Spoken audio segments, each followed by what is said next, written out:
हाँ, तो मेरे प्यारे बच्चों, कैसे हैं आप सभी। आशा करते हैं कि कोरोना महामारी के संकट में आप सभी अपने अपने घरों में होंगे और स्वस्थ होंगे। बच्चों, ये हम आशा भी करते हैं और ईश्वर से प्रार्थना भी करते हैं। तो बच्चों, ये हमारा वाइट बोर्ड है जिसमें हम आपको पढ़ाने वाले हैं, और ये जो हमारा नोट्स है जिसकी सहायता से हम आपको पढ़ाएंगे। तो यहाँ पे बच्चों आप देख सकते हैं, ये हमारा नोट्स है। तो बच्चों, हमारे जो चैनल यूट्यूब पे हमारा ये चैनल है, हमारे चैनल का नाम है TRPS ऑनलाइन क्लासेस। ये आप यहाँ पे देख सकते हैं, TRPS online classes bye Anjani sir. इस पर मैं पढ़ाता हूँ और इस पे हम आपको पढ़ाएंगे। अभी गणित पढ़ा रहे हैं और मैं भौतिकी भी पढ़ाता हूँ, फिजिक्स, और अंग्रेज़ी भी आपको समय मिलेगा तो पढ़ाएंगे। तो पिछले सेशन में हमने बताया था √7 एक अपरिमेय संख्या है, इसको कैसे सिद्ध करेंगे। यहाँ पे भी हम एक क्वेश्चन और लेके आए हुए हैं, आपको बताएंगे। एक क्वेश्चन है जो बोर्ड परीक्षा में हमेशा पूछा जाता है कि सिद्ध कीजिए कि √2 एक अपरिमेय संख्या है। यहाँ पे जैसे पिछली क्लास में ये था 7 था, √7, यहाँ पे √2 है। तो ये अगर हम बता देंगे आपको, तो आप कोई भी क्वेश्चन होगा, जैसे √3 हो जाए तो कैसे सिद्ध करेंगे, उसको भी वैसे ही आप सिद्ध कर लेंगे। और √5 आ जाए तो कैसे सिद्ध करेंगे, या √11 आ जाए तो भी आप बिल्कुल इसी तरीके से सिद्ध कर लेंगे। तो बच्चों, बोर्ड परीक्षा में ये कई बार पूछा जा चुका है और ये ऐसा क्वेश्चन है जिसके पूछे जाने की संभावना सर्वाधिक होती है, सबसे अधिक होती है। तो बच्चों, देरी ना करते हुए पॉइंट्स पे आते हैं, मतलब इसको सिद्ध करते हैं। इसको आपको हम समझा रहे हैं। देखिए, तो सबसे पहले बच्चों, जिसे आपको सिद्ध करना है उसे आप क्या मान लेंगे, परिमेय मान लेंगे।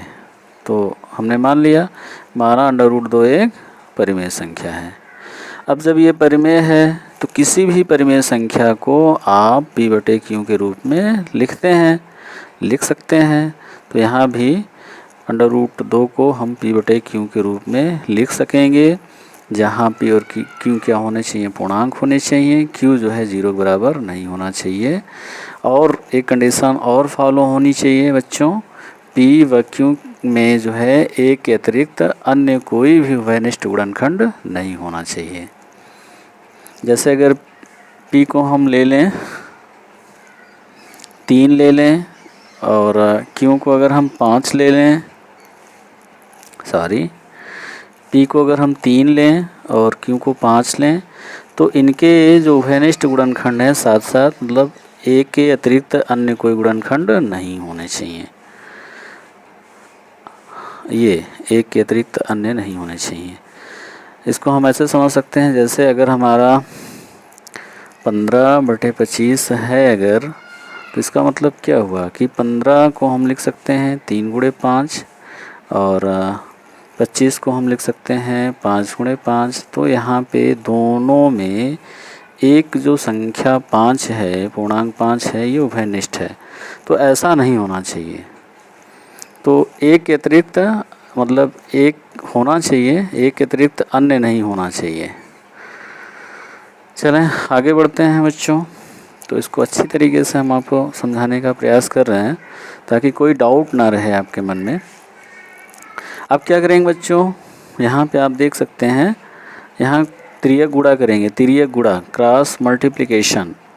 तो तिर्यक गुणा कुछ इस तरीके से करेंगे, P का नाम P हो जाएगा और Q से इसमें गुणा करेंगे तो √2Q हो जाएगा।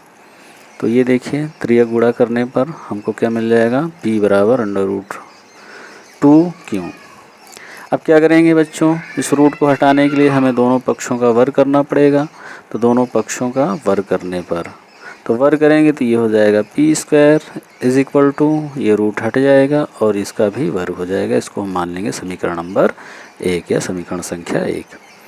अब यहाँ पे आपको इमेजिन करना है, जो हमने बच्चों जो Q हमारा है वो क्या है, पूर्णांक है। पूर्णांक बोलें तो धन पूर्णांक ऋण पूर्णांक या 0। तो अगर हम 1 लेते हैं तो ये हो जाएगा 2 1 2 हो जाएगा। और अगर 2 लेंगे तो ये कितना हो जाएगा, 2 लेंगे, क्यों का मान 2 लेंगे, 2 दूनी 4 दूनी 8 हो जाएगा।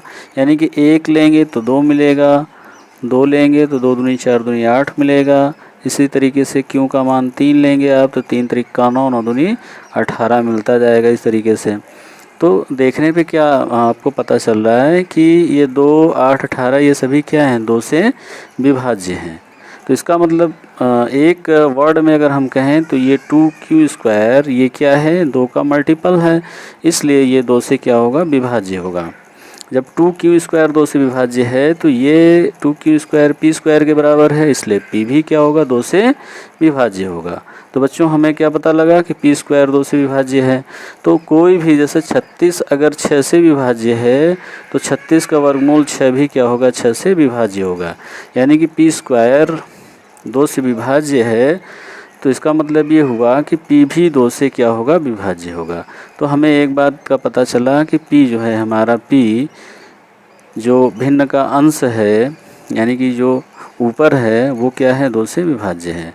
अब हम q के बारे में हमें पता करना है, तो हम करेंगे क्या, जब p 2 से विभाज्य है बच्चों तो p को हम 2r लिख सकते हैं, जहाँ r क्या है, जहाँ r क्या है, कोई पूर्णांक है, r क्या है, कोई पूर्णांक है।